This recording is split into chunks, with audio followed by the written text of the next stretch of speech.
الحمدللہ وکفی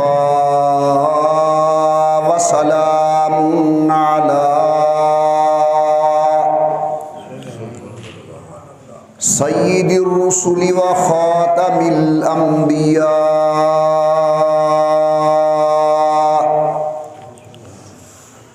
صلی اللہ تعالی علیہ وعلی آلہ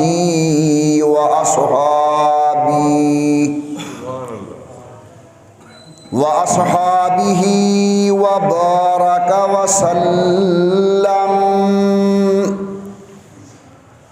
وبارك وسلم تسليما كثيرا كثيرا صلاة تكون للنجاة وسيلة وَلِعُلُوِّ الدَّرَجَاتِ كَفِيلًا صَلَاةً تُحَلُّ بِهَا الْعُقَدُ وَتُفَرَّجُ بِهَا الْكُرَبُ صَلَاةً تَكُونُ لَكَ رِضَاءً وَلِحَقِّهِ أَدَاءً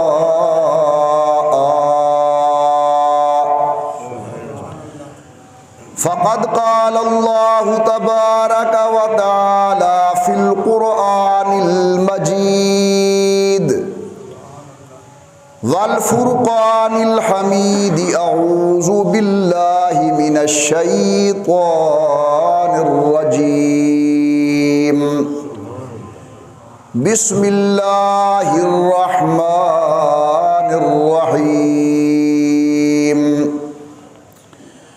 فلا وربك لا يؤمنون حتى يحكموك فيما شجر بينهم ثم لا يجدوا في أنفسهم حرجا مما قضيت ويسلموا تسليما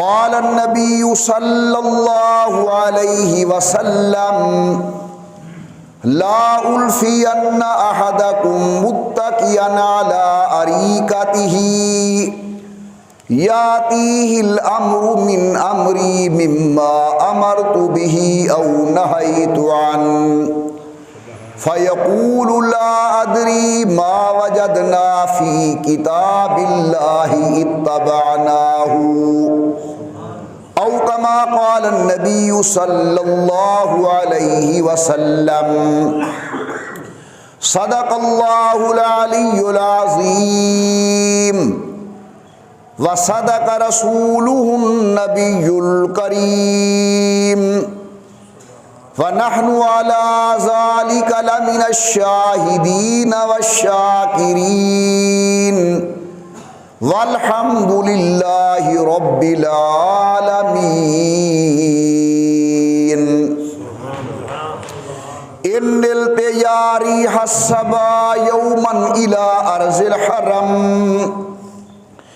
إن نلت يا ريح الصبا يوما إلى أرض الحرم بلغ سلامي روضة فيها النبي المحترم ما إن مدحت محمدا بمقالتي لكن مدحت مقالتي بمحمد اللهم صل على محمد وعلى آل محمد وأصحاب محمد وأزواج محمد وبارك وسلم۔ تمام حضرات محبت و ذوق کے ساتھ درود پاک پڑھ لیں حضرت صلی اللہ علیہ وسلم کی ذات بابرکات پر۔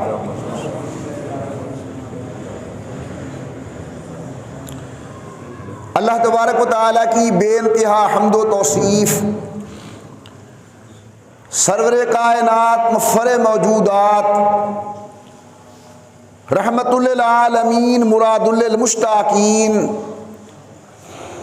امام الانبیاء والمرسلین، حبیب کبریا احمد مجتبی حضرت محمد الرسول اللہ صلی اللہ تعالی علیہ وعلا آلہ وصحابہ وسلم کی ذات بابرکات پہ تحفہ درود و سلام پڑھ لیجئے تمام حضرات محبت و ذوق کے ساتھ بآواز بلند اللہم صلی علی سیدنا و مولانا محمد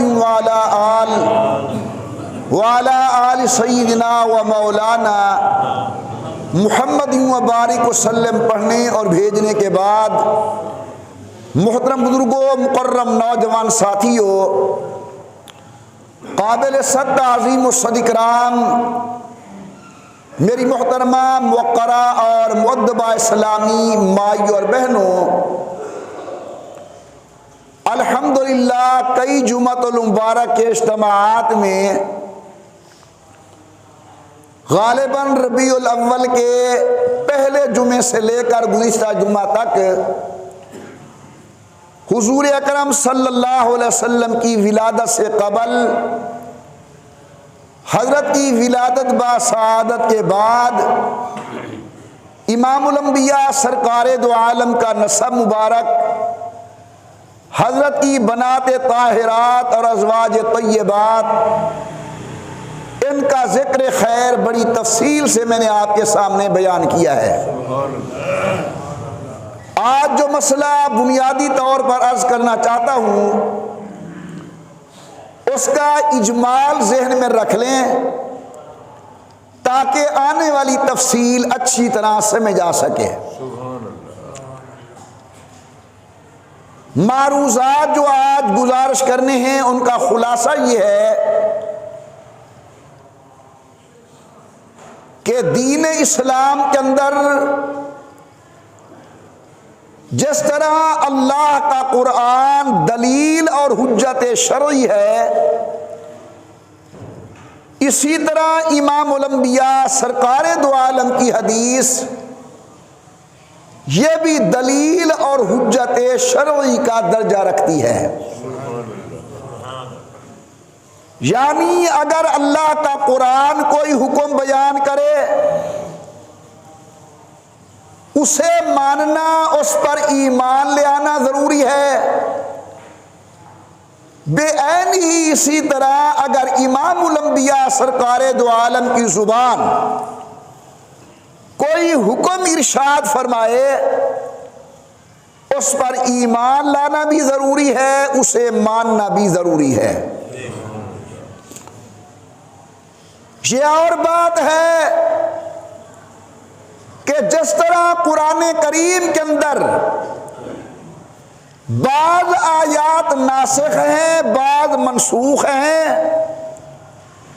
یہی سلسلہ حضور اکرم کی احادیث طیبہ میں بھی چلتا ہے کہ بعض احادیث طیبہ منسوخ ہیں اور بعض ناسخ ہیں۔ ہو سکتا ہے کسی صاحب کے دل میں یہ خیال پیدا ہو، وہم پیدا ہو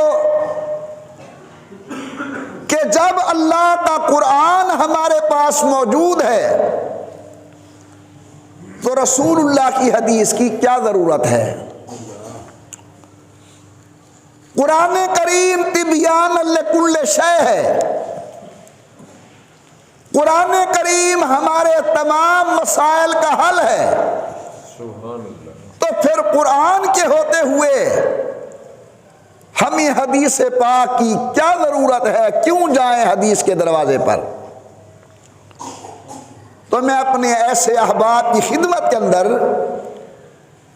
بڑی محبت و ادب سے گزارش کروں گا، ہم سب کا ایمان ہے کہ اللہ کی ذات موجود ہے۔ ہر کلمہ پڑھنے والا دل کی گہرائی سے تسلیم کرتا ہے کہ اللہ کی ذات موجود ہے، لیکن اللہ کے ہوتے ہوئے اللہ کے رسول کی بھی ضرورت ہے۔ جس طرح خدا کے ہوتے ہوئے اللہ کے رسول کی ضرورت ہے، اسی طرح اللہ کے قرآن کے ہوتے ہوئے رسول اللہ کی حدیث کی ضرورت ہے۔ حاضرین مکرم، حدیث میں ایک فرق ہے، قرآن بات بھی اللہ کی اور الفاظ بھی اللہ کے، اور حدیث پاک یہ بات تو اللہ کی ہوتی ہے، البتہ الفاظ اللہ کے پیغمبر کے ہوتے ہیں۔ اسی لیے علماء نے فرمایا کہ گفتہ اللہ بود گرچہ الحلقوم عبداللہ بود، کہ زبان تو مصطفیٰ کی ہوتی ہے لیکن یہاں بھی بات اللہ کی ہوتی ہے۔ اللہ فرماتے ہیں وما ینطق عن الہوی ان ہوا الا وحی یوحی، امور شرعیہ دینیہ کے اندر میرا پیغمبر اس وقت تک بولتا نہیں جب تک میں اللہ اسے بلواؤں گا۔ تو قرآن بھی وحی ہے، حدیث بھی وحی ہے۔ جس طرح قرآن کریم کو ماننا ضروری ہے، حدیث رسول اللہ کو ماننا ضروری ہے۔ توجہ فرمانا میری طرف۔ میں بڑی ذمہ داری سے ایک بات عرض کر رہا ہوں، الحمدللہ میرے والد کی پوری زندگی دین اسلام کی خدمت میں گزری، میری 62 سالہ زندگی میں نے کوئی دنیاوی کام نہیں کیا، یہی پڑھنے پڑھانے میں زندگی گزاری۔ میں پورے وثوق سے کہتا ہوں کہ اللہ کا قرآن بغیر حدیث مصطفیٰ کے سمجھنا مشکل ہے، بلکہ مشکل نہیں ناممکن ہے۔ خدا کا قرآن تب سمجھ آئے گا جب اس کی تفسیر و تشریح و توضیح کے اندر امام الانبیاء سرکار دو عالم کی حدیث پاک کے دروازے پر جائیں گے ہم۔ ایک بات ذرا مجھے بتائیں، قرآن کریم کی زبان عربی ہے یا اردو؟ اونچا بولو، ذرا کھول کے آج باتیں کریں ہم۔ قرآن کی زبان اور مکے والوں کی زبان بھی عربی۔ اللہ تعالی نے یہ نہیں کیا کہ عربی لوگوں کو عربی قرآن دے دیتے اور فرماتے تمہاری زبان بھی عربی، قرآن کی زبان بھی عربی، تم خود پڑھو بھی صحیح، سمجھو بھی صحیح۔ ہرگز نہ، اللہ نے عربی قرآن عربی لوگوں کو سمجھانے کے لیے ایک عربی نبی مبعوث کیا، سید الکونین امام الانبیاء سرکار دو عالم، جس نے آ کر قوم کے سامنے باوجود عربی دان ہونے کے قرآن کریم کی تفصیل و تشریح بیان کی۔ تو میں عرض کرنا چاہوں گا جب عربی قوم کو قرآن سمجھنے کے لیے معلم استاد کی ضرورت ہے تو ہم اردو خواندہ لوگوں کو بطریق اولا معلم استاد کی ضرورت ہے کہ ہم حضور کے دروازے پر جائیں اور حضرت سے پوچھیں حضرت آپ بتائیں کہ اللہ کے قرآن کا مطلب کیا ہے، معنی کیا ہے، مفہوم کیا ہے۔ سبحان اللہ کہو، میں قرآن پڑھوں ذرا ذوق سے۔ پروردگار عالم نے فرمایا لقد من اللہ علی المؤمنین،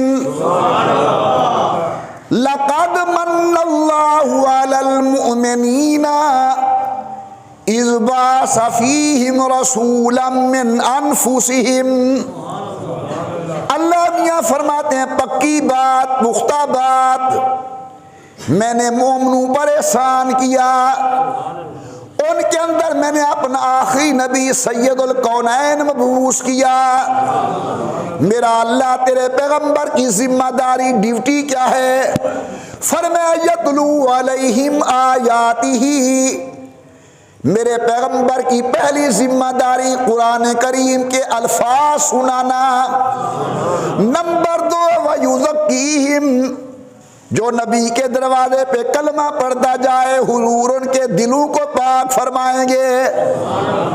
نبی کا فیض محمد عمر کی طرح نہیں کہ اپنے بچوں کو تو میں تعلیم اچھی دوں اور باہر سے آنے والے طلباء کے اوپر میں پوری محنت نہ کروں، میرا ایمان ہے آمنہ کے لال نے جس طرح جناب حسن و حسین، سیدہ فاطمہ، جناب زینب، رقیہ، ام کلثوم، حضرت خدیجہ سے لے کر جناب عائشہ تک اپنے تمام اہل بیت اور رشتہ داروں کا تزکیہ کیا، اسی طرح آمنہ کے لال نے باہر سے آنے والے صحابہ کرام، جناب بلال، حضرت ابو ذر، جناب مقداد، حضرت ابو ہریرہ، عبد الرحمن ابن عوف، ان کا بھی حضور اکرم نے تزکیہ فرمایا۔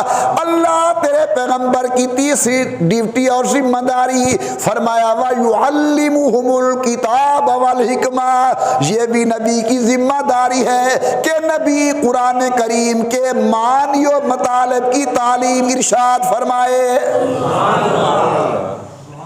تو معلوم ہوا یہ پیغمبر کی ذمہ داری ہے کہ اللہ کا نبی آ کر قوم کے سامنے خدا کے قرآن کی تفسیر بیان کرے۔ جمعہ کا ٹائم مختصر ہوتا ہے، میں ذرا جلدی چلوں گا۔ میں چند ایسی آیات آپ کے سامنے رکھنا چاہتا ہوں کہ بغیر حدیث کے ان آیتوں کا سمجھنا ناممکن ہے۔ دیکھیے، اللہ تعالی نے قرآن کریم کے اندر اعمال میں سب سے زیادہ حکم نماز کے متعلق دیا۔ نماز قائم کرو، اقیموا الصلاۃ، اقیموا الصلاۃ، اقیموا الصلاۃ۔ لیکن آپ یہ سن کر حیران ہوں گے کہ پورے قرآن شریف کے اندر کہیں ایک ایسا مقام ہمیں نہیں ملتا جس کے اندر یہ ہو کہ ظہر کے فرض کی رکعتیں 4 ہیں، مغرب کے فرض کی رکعتیں 3 ہیں، صبح کے فرض کی رکعتیں 2 ہیں، ہر 2 رکعتوں کے بعد التحیات ہے، رکوع کے اندر سبحان ربی العظیم پڑھا جائے گا، سجدے کے اندر سبحان ربی الاعلیٰ پڑھا جائے گا۔ یہ پورے قرآن کریم کے اندر تفصیل نہیں ہے۔ اب حکم نماز کا قرآن کے اندر، لیکن پوری تفصیل محمد کریم کی حدیث کے اندر۔ تو یہ اقیم الصلاۃ والی آیت بغیر حدیث نبوت کے سمجھنا بولو ناممکن ہے۔ پروردگار عالم نے فرمایا اقیم الصلاۃ، نماز قائم کرو۔ مختلف انداز کے اندر نماز اور نمازیوں کی اہمیت۔ الف لام میم ذالک الکتاب لا ریب فیہ ھدی للمتقین۔ کون ہے متقی؟ فرمایا الذین یؤمنون بالغیب وَيُقِيمُونَ الصَّلَاةَ، جو نماز قائم کرتے ہیں۔ نماز کا حکم قرآن کے اندر، لیکن نماز کا طریقہ امام الانبیاء کی حدیث کے اندر۔ قرآن کریم نے ایک دوسرا حکم ارشاد فرمایا آتوا الزکاۃ، زکوٰۃ ادا کرو۔ عمومی طور پر قرآن کریم نے نماز اور زکوٰۃ کو اکٹھے بیان کیا۔ بہت بڑا فرض ہے شریعت کے اندر زکوٰۃ ادا کرنا، توجہ میری طرف۔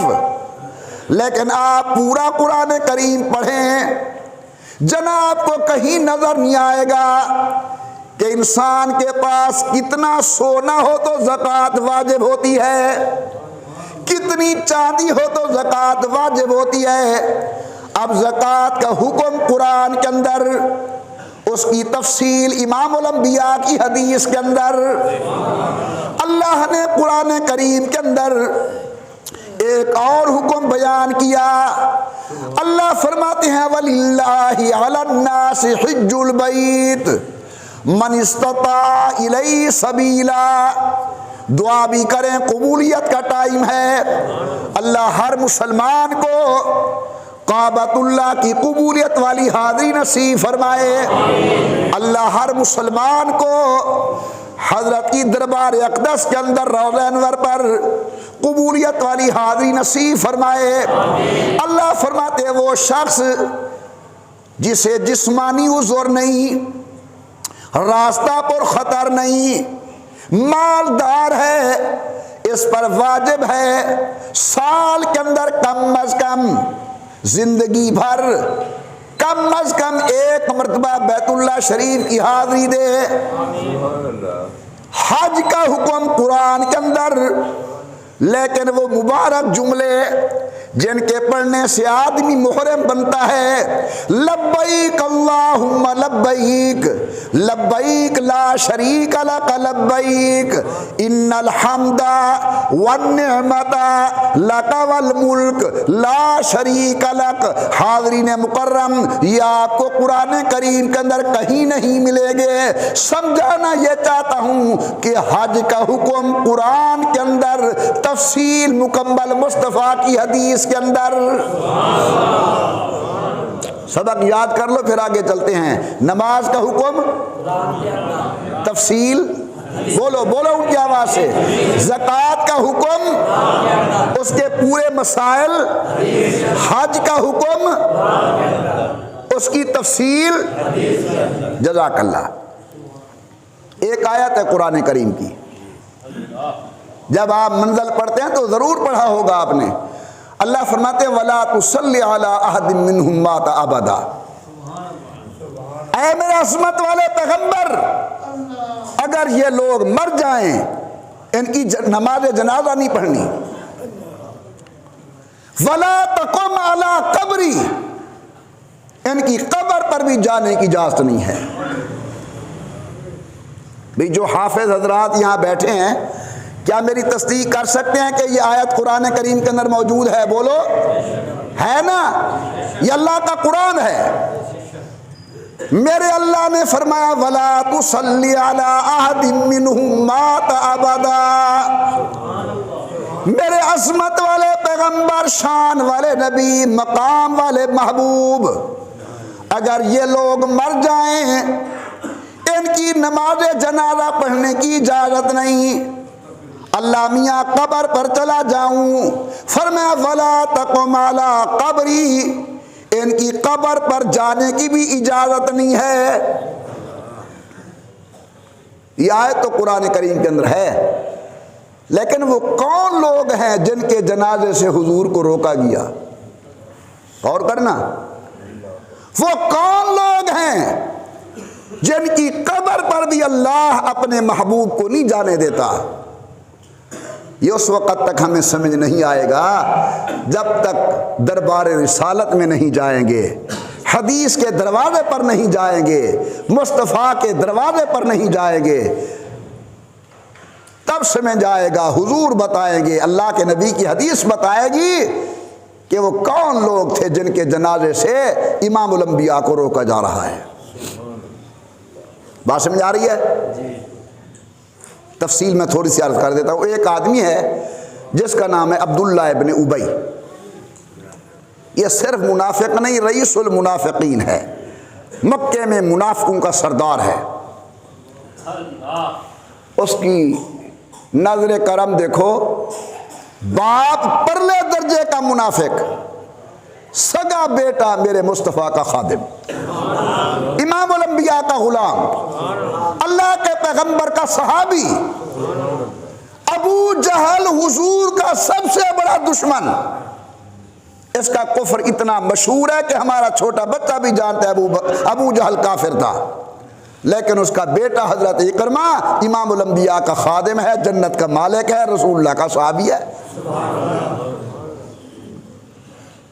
عبداللہ ابن ابی منافق مر گیا، ان کا بیٹا حضور کے دروازے پہ آتا ہے، یا رسول اللہ صلی اللہ علیہ وسلم، میرا والد فوت ہو گیا ہے، وہ انتہائی درجے کا ذلیل تھا، ہائے ہائے، اور آپ انتہائی درجے کے عظیم ہیں، اللہ نے تجھے رحمت بنا کر بھیجا ہے کملی والے، میں چاہتا ہوں آپ میرے والد کا جنازہ پڑھا دیں۔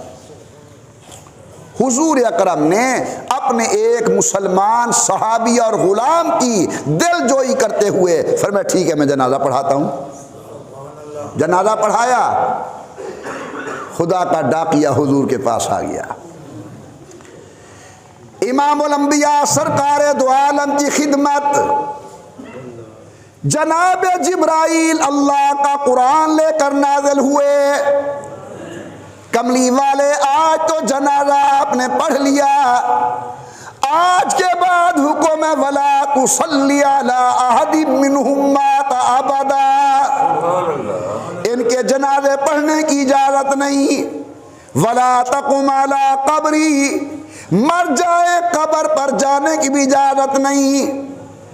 کوٹدو کی جامع مسجد نقش بندی میں بیٹھ کر اس آج سے معروضات سننے والے میرے پیارے، اب آیت تو قرآن کے اندر موجود ہے اور تھی، لیکن اس کا پس منظر کب سمجھ جائے گا، مفہوم کب سمجھ جائے گا، شان ورود کب سمجھ جائے گا، شان نزول کب سمجھ جائے گا؟ تب سمجھ جائے گا جب ہم حدیث کے دروازے پر جائیں گے۔ یہی کچھ میں سمجھا رہا ہوں کہ قرآن کو سمجھنے کے لیے رسول اللہ کی حدیث کے دروازے پر آنا ضروری ہے۔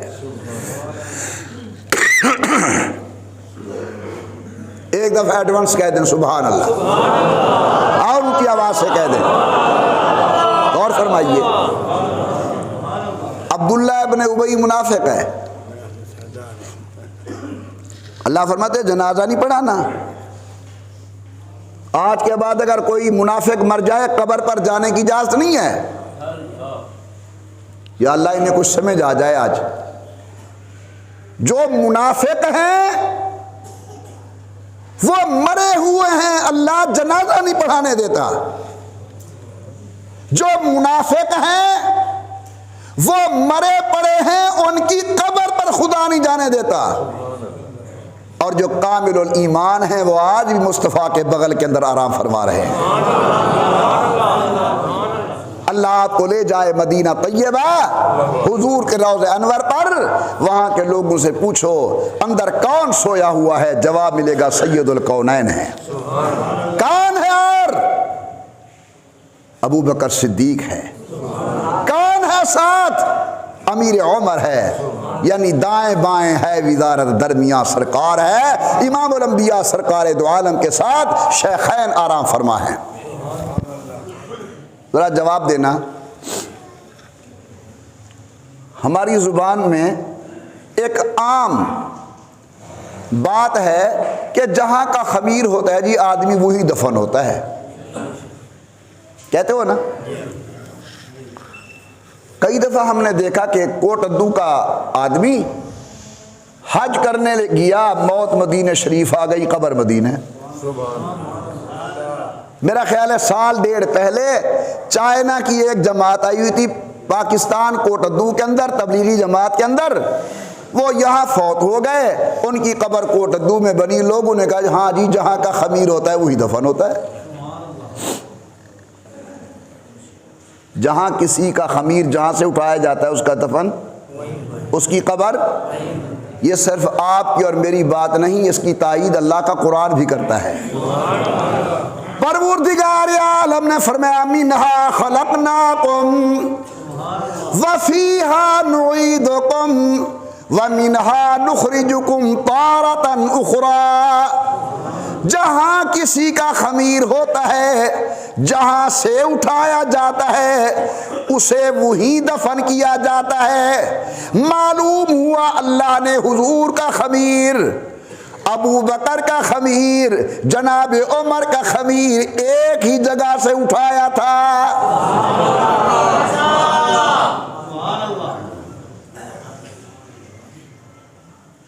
ویسے مجھے پتا ہے میری بات سمجھ رہے ہیں، لیکن تمہیں ثواب میں شریک کرنے کے لیے عرض کرتا ہوں کہ اس مجمع کے اندر کس کس آدمی کا عقیدہ ہے کہ حضور کا روضہ جنت ہے؟ ہاتھ کھڑا کریں، اللہ گواہ ہو جائیں۔ نعرہ تکبیر، عظمت محمد مصطفیٰ، شان محمد مصطفیٰ، مقام محمد مصطفیٰ، جزاک اللہ۔ حضور کا روضہ جنت ہے۔ ابو بکر کہاں ہیں؟ امیر عمر کہاں ہیں؟ حضرت پاک کہاں ہیں؟ جو مظفر گڑھ کے رہنے والا اسے کیا کہا جاتا ہے؟ جو ملتان کے رہنے والا اسے کیا کہا جاتا ہے؟ اور جو لاہور میں رہتا اسے کیا کہا جاتا ہے؟ اور جو جنت میں رہتے ہیں انہیں کیا کہا جاتا ہے؟ تو حضور کون ہوئے؟ ابو بکر کون ہوئے؟ امیر عمر کون ہوئے؟ یہ آج کے جنتی نہیں، پیدا ہونے سے پہلے کے جنتی ہیں کہ اللہ نے خمیر بھی جنت کی مٹی سے اٹھایا۔ میرے واجب الاحترام بزرگوں، سمجھانے کی کوشش کر رہا ہوں کہ اللہ کے قرآن کو سمجھنے کے لیے زبان نبوت کی ضرورت، مولانا حدیث اتنی اہم ہے، میں کہتا ہوں بالکل اہم ہے۔ سنو قرآن، مالک فرماتے فلا وربک لا یؤمنون، میرے محبوب اللہ فرماتے ہیں مجھے تیرے رب کی قسم صدقے۔ کیا مقام حضور کا؟ اللہ فرماتے ہیں تیرے رب کی قسم کملی والے، اللہ میاں حکم فرمایا میں اللہ کہتا ہوں لا یؤمنون، لاکھ مرتبہ کلمہ پڑھیں، ایمان کا دعویٰ کریں، میں کہتا ہوں لا یؤمنون، یہ ایماندار نہیں ہو سکتے حتی یحکموک فیما شجر بینہم، تب ایماندار ہوں گے جب یہ اپنے معاملات کے اندر جناب کے فیصلے کو قبول کریں۔ اور میرے پیارے بھائیوں، حضور اکرم جن الفاظ کے ساتھ فیصلہ فرمائیں گے، ان الفاظ کو قرآن نہیں کہا جاتا، حدیث کہا جاتا ہے۔ یعنی اللہ فرماتے ہیں اس وقت تک آدمی ایماندار نہیں ہو سکتا جب تک حدیث پر ایمان نہ لے آئے۔ اتنی بات سمجھ آ گئی کہ قرآن بغیر حدیث کے سمجھ؟ بولو بولو اونچی آواز سے۔ اب میں تھوڑا سا کتاب کا ورق پلٹنے لگا ہوں۔ دوسری بات یہ ہے کہ اگر کوئی مسئلہ اور حکم ایسا ہو جسے قرآن نے بیان نہیں کیا اور حضور اکرم اسے بیان کر دیں تو ہم وہاں قرآن کا مطالبہ نہیں کریں گے۔ ہمارے اوپر لازم اور واجب ہے کہ حضور کی بات مان کر سر تسلیم خم کر لیں، ہم کہیں جو کچھ حضور نے فرمایا سچا ہے۔ یعنی قرآن اگر حکم بیان کرے تو بھی مانو، حدیث حکم بیان کرے تو بھی ماننا ضروری ہے۔ توجہ میری طرف، یہ میری درس گاہ کی باتیں ہیں جو میں آپ کے سامنے عوامی مجمع میں عرض کر رہا ہوں۔ اللہ نہ کرے موت فوت ہر آدمی کے ساتھ ہے، آدمی مر جائے تو ہم سب سے پہلے اس میت کو غسل دیتے ہیں، بولو غسل دیتے ہیں، پھر کفن دیتے ہیں، پھر نماز جنازہ پڑھتے ہیں، صحیح ہے، اس کے بعد پھر دفن کرتے ہیں۔ آپ یہ بات سن کر حیران ہوں گے کہ پورے قرآن کریم کے اندر میت کو نہلانے کا حکم نہیں ہے، یہ حدیث میں ہے۔ پورے قرآن کریم کے اندر میت کو کفنانے کا حکم نہیں ہے، یہ حدیث میں ہے۔ پورے قرآن کریم کے اندر میت کی نماز جنازہ پڑھنے کا حکم نہیں ہے، یہ اللہ کے نبی کی حدیث کے اندر ہے۔ تو معلوم ہوا حدیث کو مانیں گے تو مردوں کو نہلائیں گے، حدیث کو مانیں گے تو مردوں کو کفنائیں گے، حدیث پر ایمان ہوگا تو میت کی نماز جنازہ پڑھی جائے گی۔ اب آپ کے ذہن کے اندر کچھ نہ کچھ بات میری بیٹھ گئی ہوگی کہ جس طرح قرآن حکم بیان کرے اس کو ماننا ضروری ہے، اگر حدیث حکم بیان کرے اس کا ماننا بھی ضروری ہے۔ امام الانبیاء سرکار دو عالم صلی اللہ علیہ وسلم نے 16 مہینے یا 17 مہینے، بخاری پڑھ رہا ہوں، بیت المقدس کی طرح منہ کر کے نماز پڑھی، لیکن اس دوران حضور اکرم اوپر دیکھتے ہیں اللہ مجھے بیت اللہ مل جائے داد ابراہیم والا۔ اللہ فرماتے قد نرا تقلب وجهك في السماء فَلَنُوَلِّيَنَّكَ قِبْلَةً تَرْضَاهَا، میرا محبوب آپ کے چہرے کے اٹھنے کو ہم دیکھتے ہیں، تبدیل کر دیں گے آپ کا قبلہ۔ شاید دل میں خیال آیا ہوگا اللہ کتنی اور انتظاریں کرنی پڑیں گی، رب کی رحمت جوش میں آئی، فرمایا چلو فولی وجہ کا شطر المسجد الحرام، میرا محبوب چہرہ مبارک پھیرو۔ اللہ نے قبلہ بدل دیا، غور کرنا، بیت اللہ شریف کی طرف تو حضور نے منہ فرمایا قرآن کے حکم سے، لیکن وہ جو 16 مہینے حضور بیت المقدس کی طرف منہ کر کے نماز پڑھتے رہے، یہ حکم قرآن میں نہیں، میرے مصطفیٰ کی حدیث کے اندر ہے۔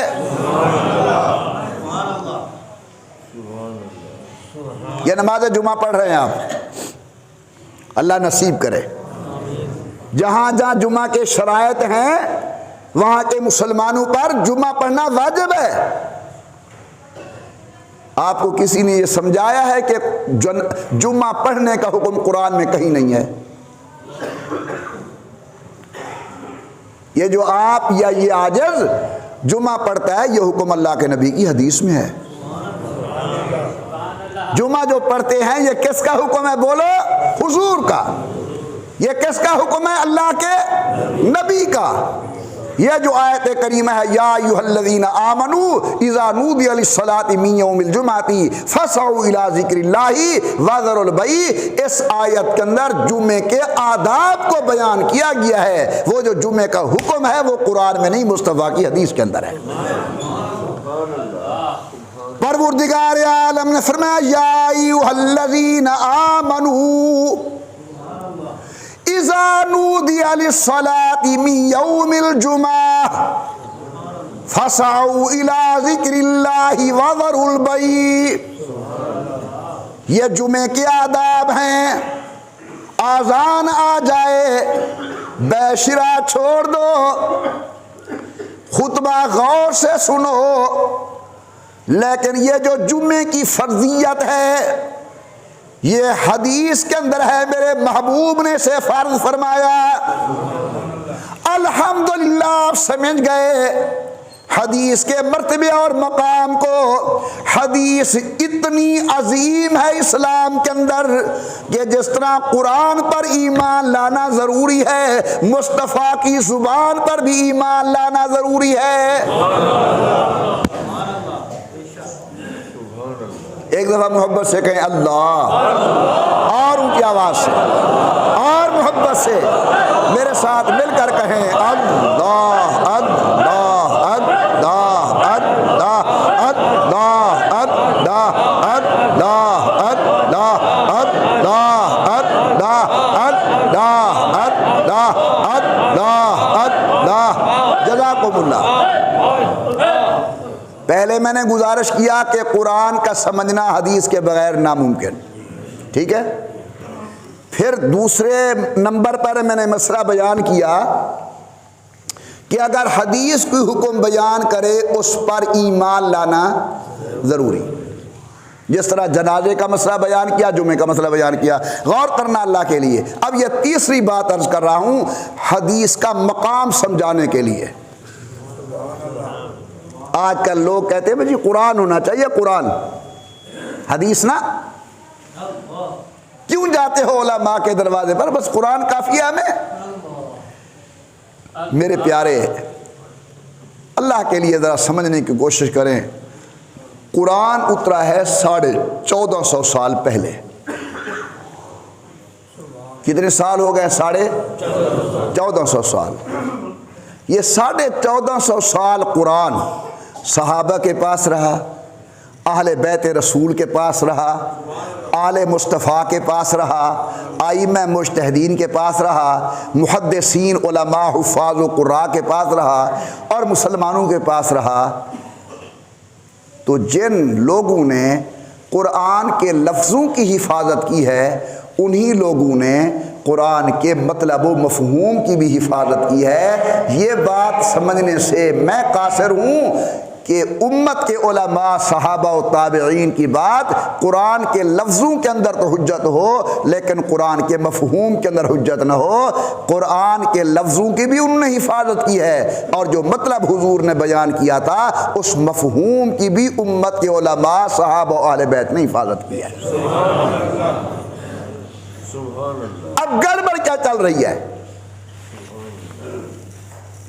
کہتے ہیں قرآن ہمیں دو، سمجھنا ذرا 5 منٹ میں اوپر لے رہا ہوں، قرآن ہمیں دو، ہم قرآن سمجھ کے جو تمہیں بتائیں اس پر عمل کرو۔ ماشاءاللہ، بادہ اسیاں سے دامن تر بتر ہے شیخ کا، پھر بھی دعویٰ ہے کہ اصلاح دو عالم ہم سے ہے۔ تمہارا علم ناقص، تمہارا عمل ناقص، تمہاری گفتار ناقص، تمہاری رفتار ناقص، تمہارا کردار ناقص، تمہارے پیچھے چلیں قرآن سمجھنے کے لیے۔ صحابہ کو چھوڑ دیں، علی المرضی کو چھوڑ دیں، اہل بیت رسول کو چھوڑ دیں، اہل رسول کو چھوڑ دیں، ائمہ مجتہدین کو چھوڑ دیں، 1400 سال کے مفسرین کو چھوڑ دیں۔ یاد رکھیں قرآن اللہ کا ہے، سمجھانے والا محمد مصطفیٰ ہے، تو ہم قرآن ویسے سمجھیں گے جس طرح زبان مصطفیٰ فرمائے۔ یہ پہلے عرض کر چکا ہوں، قرآن کریم کی آیتیں بعض منسوخ ہیں، اسی طرح حدیث بھی بعض منسوخ ہے، یہ اور مسئلہ ہے، لیکن قرآن کریم جس طرح حجت اور دلیل شرعی ہے، اسی طرح حدیث بھی حجت اور دلیل شرعی ہے۔ غور کرنا، حدیث کا ایک مقام سمجھانے لگا ہوں۔ قرآن کریم نے ایک عام حکم بیان کیا، غور فرمائیے۔ قرآن کہتا ہے یوصیکم اللہ فی اولادکم للذکر مثل حظ الانثیین۔ اگر آدمی مر گیا، اس کی آپ جائیداد تقسیم کر رہے ہیں، تو بیٹے کو 2 حصے، بیٹی کو 1 حصہ، گھر والی کو 8واں حصہ۔ یہ قرآن کریم کا عام حکم ہے۔ یوصیکم اللہ فی اولادکم، اٹھاؤ قرآن کریم پڑھو۔ بیٹے کو کتنے حصے ہیں بھائی؟ بولو بولو ماشاءاللہ۔ بیٹی کو، گھر والی کو، یہ عام حکم ہے۔ لیکن ایک حدیث آئی، میرے آقا فرماتے ہیں باپ کا قاتل اپنے والد کی جائیداد کا وارث نہیں بن سکتا۔ اس ایک حدیث کی وجہ سے امت نے باپ کے قاتل کو ایک طرف کر دیا، کہا کہ ٹھیک ہے قرآن کریم کا حکم ایک ہے، اسی طرح ہے کہ سب کو دو، لیکن قرآن سمجھانے والے مصطفیٰ نے جب باپ کے قاتل کو محروم کیا ہے تو شریعت محمدیہ اس کو وراثت دینے کے لیے تیار نہیں ہے۔ اب حدیث کا مقام سمجھ آیا؟ قرآن کے عام حکم کے اندر حدیث نے تخصیص کر دی۔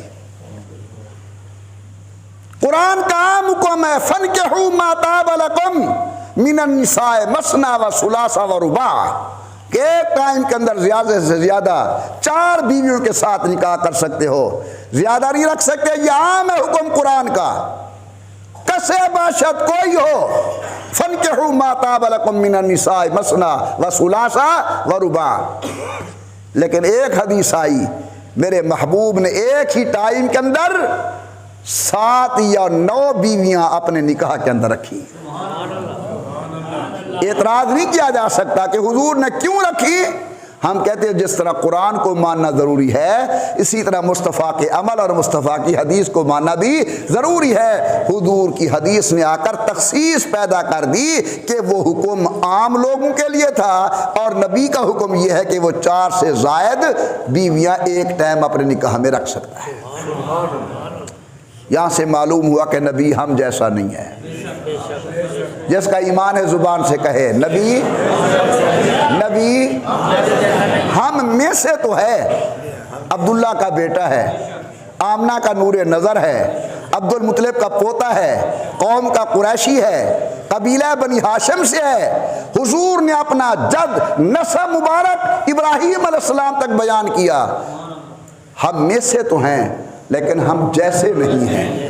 اگر میں نے اس طرح کیا لوگوں نے لعنت سمجھی، حضرت اس طرح کریں آسمان کا چاند 2 ٹکڑے ہو جاتا ہے۔ میں نے لعاب نیچے گرایا، لوگوں نے نفرت کی، حضرت کو لعاب علی المرضی کی آنکھ پر لگا شفا ہوا، حضرت صدیق کی ایڑی پر لگا سانپ کی زہر کا اثر ختم ہو گیا، جناب جابر کے آٹے کے اندر پڑا لشکر کھا گیا، سالن بچا ہوا ہے، روٹی بچی ہوئی ہے، میں جتنا اڑوں میرے قدم فرش پہ پڑیں گے۔ ارے مصطفیٰ کی عظمت کا کون مقابلہ کر سکتا ہے؟ شب معراج 7واں آسمان نیچے تھے، عبداللہ کے لخت جگر اور آمنہ کے نور نظر کے قدم آسمانوں کے اوپر تھے۔ تو واجب الاحترام بزرگوں، آج کی میری پوری تقریر کا خلاصہ یہ ہے کہ اللہ کے قرآن کو سمجھنے کے لیے حدیث رسول کی ضرورت ہے۔ مسلمانوں کے لیے واجب اور لازم ہے، جس طرح قرآن پر ایمان رکھنا ضروری ہے اسی طرح حدیث پر ایمان رکھنا بھی ضروری ہے۔